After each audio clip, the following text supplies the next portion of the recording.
Hello class 6, कैसे हो बच्चों। आशा है आप लोग घर पर स्वस्थ और सुरक्षित होंगे। हर बार हम आपको यही बात कहते हैं कि आप घर पर स्वस्थ और सुरक्षित रहना। बच्चों, आप जानते हैं कि अब आपको और अधिक सावधानी बरतनी है क्योंकि कोरोना महामारी ने अपना भयंकर रूप धारण कर लिया है। जगह जगह आपके शहर में, गांव में ये बीमारी फैल रही है। तो यह समय आपको बहुत सावधानी से रहना है और हर चीज का ध्यान रखना है। खुद भी संभल कर रहें और परिवार के अन्य सदस्यों को भी समझाएं कि उन्हें किस तरीके से रहना है। अनावश्यक रूप से बाहर ना जाएं। आवश्यक हो तो ही आप लोग बाहर निकलें और अपना कार्य करें। और साथ साथ बच्चों, जो मुख्य बात है, आपको घर पर रहकर पढ़ाई भी करनी है। आप जानते हैं कि अभी आपकी पूर्व अर्धवार्षिक परीक्षा हुई। आपको ये भी पता है कि आपको हमने जो होमवर्क दिया था, जितनी भी हमने आपको पढ़ाई करवाई थी, उसी से संबंधित हमने आपको कार्य दिया है। आपने अच्छा कार्य भी किया है, लेकिन अच्छा कार्य उसी ने किया है जिसने होमवर्क समय पर भेजा, पढ़ाई ध्यान से की। अच्छे नंबर उन्हीं को मिलेंगे। यदि आप लापरवाही करेंगे तो आपके नंबर भी वैसे ही आएंगे। तो इसलिए बच्चों, अभी से आप पढ़ाई ढंग से करें और अर्धवार्षिक परीक्षा के लिए ध्यान दें। ठीक है।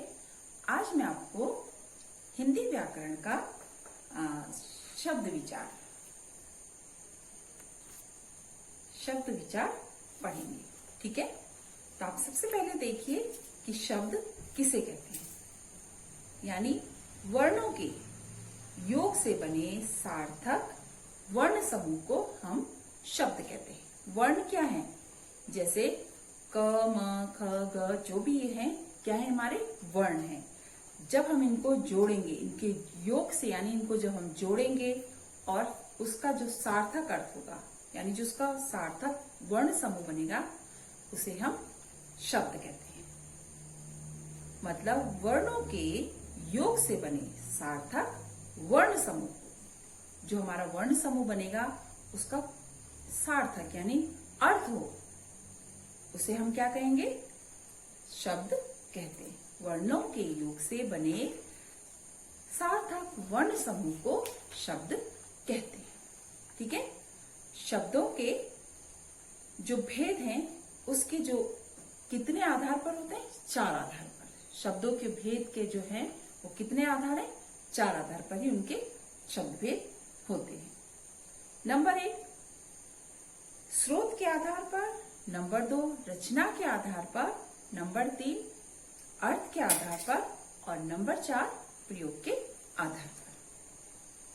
अब देखिए, स्रोत के आधार पर शब्द भेद, यानी स्रोत से तात्पर्य है कि हिंदी भाषा में किसी भी शब्द का आगमन, हिंदी भाषा में किसी भी शब्द का आगमन कहां से हुआ और किस भाषा से हुआ है। कहां से हुआ और किस भाषा से हुआ, यह वर्गीकरण शब्द की उत्पत्ति या विकास पर ही आधारित होती है। स्रोत के आधार पर भी शब्दों के 5 भेद होते हैं। ये तो थे आपके शब्दों के भेद। कितने थे? 4 आधार पर होते हैं। बताया था मैंने आपको, स्रोत के आधार पर, रचना के आधार पर, अर्थ के आधार पर और प्रयोग के आधार पर। अब स्रोत यानी उत्पत्ति के आधार पर जो शब्द भेद होते हैं, उसके भी 4 भेद है। तत्सम, तद्भव, देशज और विदेशी। और 5वां जो है संकर, यानी स्रोत के आधार पर जो ये शब्द का आगमन होता है, हिंदी भाषा में किसी भी शब्द का आगमन जो होता है, ये देखते हैं कि कहां से हुआ, किस भाषा से हुआ। यह वर्गीकरण शब्द की जो उत्पत्ति या विकास पर आधारित होती है। और स्रोत के आधार पर शब्दों के 5 भेद होते हैं। कितने भेद होते हैं? 5 भेद। जो मुख्य तत्सम शब्द, तद्भव, देशज, विदेशी। जो 5वां वो है संकर। अब देखिए तत्सम शब्द। तत्सम शब्द वे हैं जो संस्कृत के शब्द हैं, जो अपने मूल रूप में हिंदी में जो के तो आते, उनमें परिवर्तन नहीं हुआ है। तत्सम शब्द क्या है? संस्कृत के वे शब्द हैं जो अपने मूल रूप में हिंदी में ज्यों के त्यों आ गए हैं, यानी जैसे थे वैसे ही आ गए, वे तत्सम शब्द कहलाते हैं। जैसे सूर्य, ग्रह, जल। अब देखिए तद्भव। संस्कृत के वे शब्द जो हिंदी भाषा में बदले हुए रूप में प्रयोग किए जाते हैं। संस्कृत के शब्द जो हिंदी भाषा में कुछ बदले हुए रूप में प्रयोग किए जाते हैं, वे तद्भव शब्द कहलाते हैं। खेत, दूध, हाथ, दांत, यानी खेत का हो गया क्षेत्र, दूध का जो हो गया तत्सम शब्द हो गया दुग्ध, हाथ का हो गया हस्त, ठीक है, दांत का हो गया दंत। अब देखिए देशज शब्द, आप समझ रहे हैं ना, ये जो है तत्सम, तद्भव, देशज, विदेशी और संकर शब्द, ये किसके हैं? स्रोत के आधार पर शब्द भेद है, यानी उत्पत्ति के आधार पर जो शब्दों के भेद है वे 4 हैं। अभी मैं आपको उसके बारे में समझा रही हूँ, वो है देशज शब्द। देशज का अर्थ है जो देश में पैदा हुए, यानी जो शब्द लोक प्रसिद्ध और प्रचलित होते हैं, जो शब्द प्रचलित होते हैं तथा विभिन्न भारतीय भाषाओं या प्रादेशिक बोलियों से हिंदी में आए हैं, देशज शब्द कहलाते हैं। जैसे खिड़की, पगड़ी, डोर, खुरपा, पेट, झाड़ू आदि, ये क्या है? देशज शब्द हैं, ठीक है। विदेशी शब्द, विदेशी शब्द वे होते हैं जो कि जैसे अंग्रेजी, अरबी, फारसी, तुर्की, पुर्तगाली आदि विदेशी भाषाओं से हिंदी में आ गए हैं।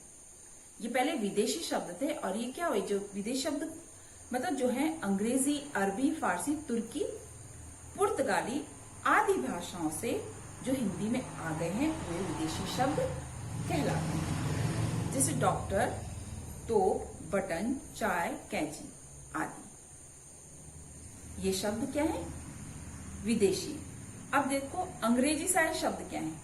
बस, पेन, स्कूल, स्टेशन, मास्टर आदि। और जो पुर्तगाल से आए हैं, प्याला, आलू, पिस्तौल, बाल्टी, तौलिया। अरबी से आए हैं, गरीब, औरत, फकीर, किस्सा, ये क्या है? अरबी से आए। फारसी से जो नए शब्द आए हैं, रुमाल, जमीन, जिंदगी, चश्मा, सिफारिश, अफसोस आदि, ठीक है। तुर्की से आए, कालीन, लाश, ताश, तमाशा, गलीचा, कुली, काबू, दरोगा, बेगम आदि, ठीक है बच्चों।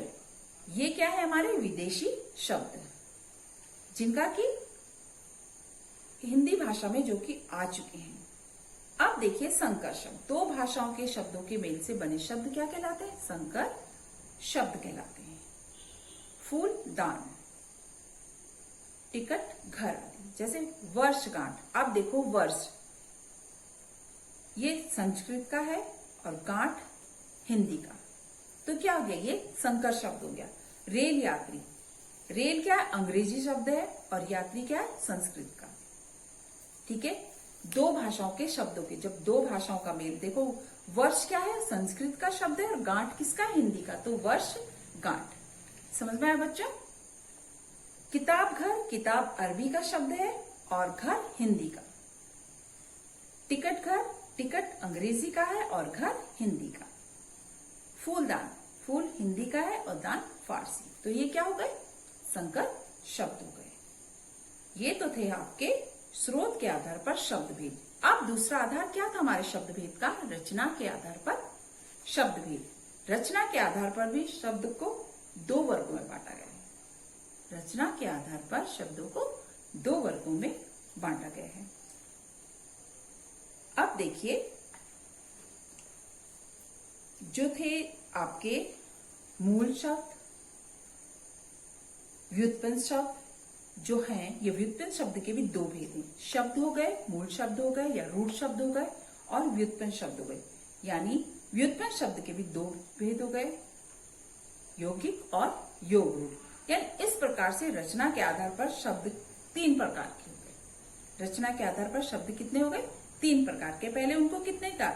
दो भागों में बांटा गया था, मूल शब्द या रूट शब्द, फिर व्युत्पन्न शब्द। और व्युत्पन्न शब्द के भी दो भेद होते हैं, यौगिक और योग रूट। यानी इस प्रकार रचना के आधार पर शब्द कितने प्रकार के होते हैं?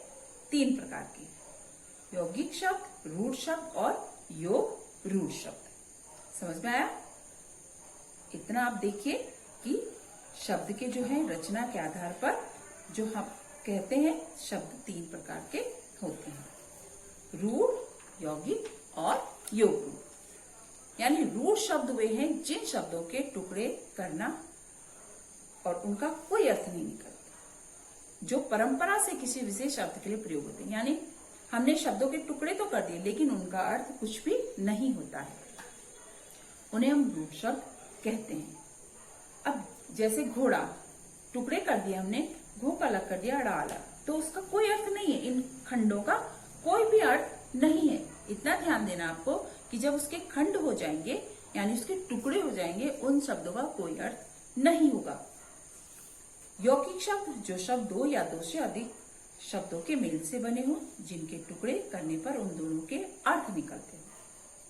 अब यौगिक शब्द, रूढ़ शब्द के हमने टुकड़े कर दिए तो उसका कोई अर्थ नहीं निकलता, लेकिन जब हम यौगिक शब्द के टुकड़े कर देते हैं और उन दोनों टुकड़ों के अर्थ निकलते हैं, यानी उन दोनों शब्दों के अर्थ निकलते हैं, उन्हें हम क्या कहते हैं? यौगिक शब्द कहते हैं। पाठशाला, पुस्तकालय। अब देखिए, पाठ और शाला, इन शब्दों के दोनों खंड सार्थक हैं, ये यौगिक शब्द हैं, ठीक है। पुस्तकालय, पुस्तकालय क्या है? पुस्तक किताब है, आलय मतलब घर, ठीक है। तो दोनों का क्या है? अर्थ निकल रहा है, सार्थक अर्थ है, तो उसको यौगिक शब्द कहते हैं। तीसरा आपका योग रूढ़ शब्द, 2 या 2 से अधिक शब्दों के मेल से बनने वाले शब्द क्या कहलाते हैं? योग रूढ़ शब्द कहलाते हैं। जैसे पंकज, चारपाई, दशानन, ये क्या है? योग रूढ़ शब्द है। अब तीसरा आता है हमारा जो मुख्य शब्द भेद था, अर्थ के आधार पर शब्द भेद। समझ रहे बच्चों? ध्यान देना, शब्दों के अर्थ सदा एक समान नहीं होते, इस कारण अर्थ के आधार पर शब्दों के भेद होते हैं।